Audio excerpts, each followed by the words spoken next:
Hi అండి, welcome back our channel. నేను ఈరోజు ఎంతో టేస్టీగా ఉండే ముట్ట చేప పులుసు కర్రీ చూపిస్తున్నా అండి.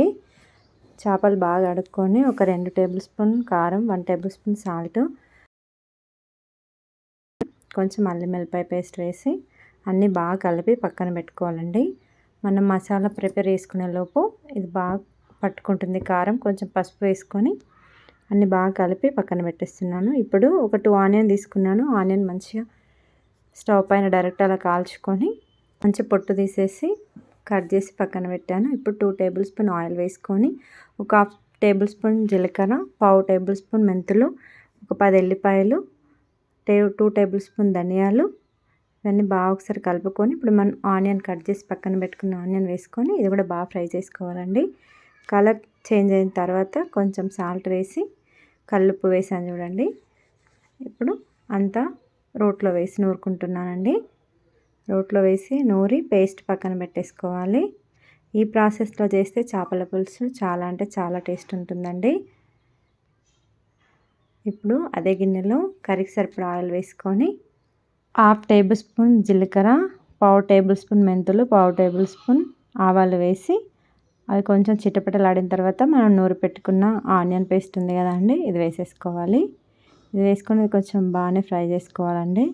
ఇలా ఫ్రై అయిన తర్వాత పసుపు, ఒక చిన్న టేబుల్ స్పూన్ పసుపు వేసేసుకొని మొత్తం బాగా ఫ్రై అయిన తర్వాత మనం కలిపి పెట్టుకున్న ఫిష్ ఉంది కదండి, ఆ ఫిష్ మొత్తం ఇందులో వేసేస్తున్నాను. వేసి ఇప్పుడు కొంచెం మంచిగానే కలపాలండి. ముక్క గట్టిగా ఉంటుంది కాబట్టి, ముట్ట చేప ఇంకొంచెం గట్టిగానే ఉంటుంది కాబట్టి మంచిగానే మిక్స్ చేసేసుకొని మళ్ళీ ఇలా కలపకూడదు, ఎందుకంటే ఇరిగిపోతుంది చేప. ఇప్పుడు ఒకసారి బాగా కలిపి ఇంకా మూత పెట్టేసుకుందాం ఒక 2 మినిట్స్. ఇక మూత పెట్టేసుకొని చింతపండు గుజ్జు రెడీ చేసుకున్నానండి. ఇప్పుడు చూడండి ఫిష్ బాగా ఫ్రై అయింది కదా, కొంచెం మనం చింతపండు గుజ్జుల నుంచి కొంచెం వేసి ఒకసారి మళ్ళీ నిదానంగా కలిపి మళ్ళీ ఒక 5 మినిట్స్ మూత పెట్టుకోవాలండి. అలా కొంచెం మెల్లగా కలుపుకొని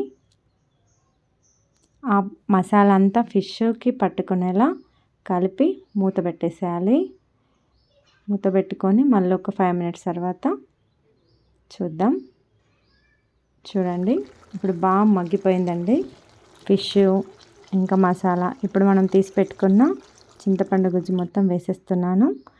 చిన్న బాల్ సైజ్ అంత చింతపండు తీసుకున్నానండి, అంతే సరిపోతుంది పులుసు. ఎక్కువ కావాలనుకున్న వాళ్ళు కొంచెం ఎక్కువ నానబెట్టుకోండి చింతపండు. అంతే. ఇంకా కొత్తిమీర వేసి ఇంకో 5 మినిట్స్ అలా ఉడికించేసాను. మళ్ళీ ఇంకొంచెం కొత్తిమీర వేసి ఇంకా స్టవ్ ఆఫ్ చేసేస్తున్నాను. అంతే, ఫిష్ చేపల పులుసు రెడీ అయిపోయింది. ఈ స్టైల్లో చేయండి, పులుసు చాలా అంటే చాలా టేస్టీగా ఉంటుంది. వీలైతే ట్రై చేయండి. ఓకేనా ఫ్రెండ్స్? కానీ మెల్లగా కలపండి. కొంచెం కూడా విరగలేదు చూడండి ఫిష్. కర్రీ అంతా అయినా కానీ ఒక్క ముక్క కూడా విడిపోలేదు, అంత బాగా వచ్చింది. కొత్తగా ట్రై చేసేవాళ్ళు ఈ ప్రాసెస్లో చేయండి. చేపల కూర చాలా అంటే చాలా బాగా వస్తుంది టేస్ట్. ఇంకా నేనైతే టేస్ట్ కూడా చేశాను. టేస్ట్ చేసి మీకు చెప్పాను. వేడి వేడి కర్రీ, వేడి వేడి రైస్లో ఆ పులుసు వేసుకొని తింటే ఎంత బాగుంటుందండి. చూసారా, సూపర్గా వచ్చిందండి చేపల పులుసు. వీలైతే ట్రై చేయండి. ఓకేనా ఫ్రెండ్స్? బాయ్.